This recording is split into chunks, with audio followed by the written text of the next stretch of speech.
L'homme se penche au bord de la falaise et crie, veut sauter de la falaise pour sauver son fils. Mais il est arrêté par ses compagnons, parce qu'il est le chef de la tribu. Il ne peut pas abandonner son peuple, mais même quand la nuit tombe, Keda inconscient ne s'est toujours pas réveillé. Le père est dévasté. Il ne peut qu'accepter la réalité de la mort de Keda. Après que le chef ait rendu hommage et ramené la tribu, le destin favorise Keda. L'odeur du sang attire les vautours, qui veulent faire un festin. Mais soudain Keda se réveille. Mais quand il voit clairement sa situation, il est immédiatement terrifié. Il crie désespérément mais personne ne répond. Pour survivre, Keda ne peut qu'essayer de descendre la falaise. Mais il glisse accidentellement et manque de tomber. Cette fois il n'y a pas de prise. Il ne peut qu'attendre la mort tranquillement. Pire encore, une tempête arrive soudainement. La pluie rend la paroi rocheuse encore plus glissante. Le corps de Keda a atteint sa limite.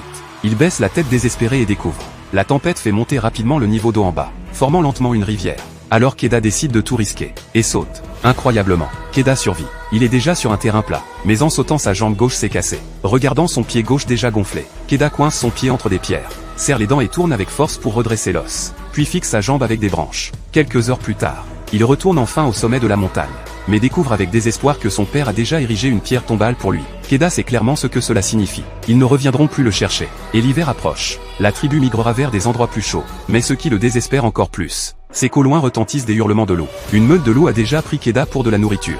Cela l'effraie et il s'enfuit. Voyant un grand arbre devant, il grimpe sans hésiter. Mais un loup a déjà mordu sa jambe blessée. Au moment critique, Keda sort son poignard et blesse le loup, puis en profite pour grimper. La meute ne peut pas grimper et attend toute la nuit sous l'arbre. Le lendemain matin, la meute se disperse. Il ne reste que le loup blessé. Keda fabrique une lance, veut tuer l'autre. Mais en entendant les gémissements douloureux du loup, le garçon baisse sa lance.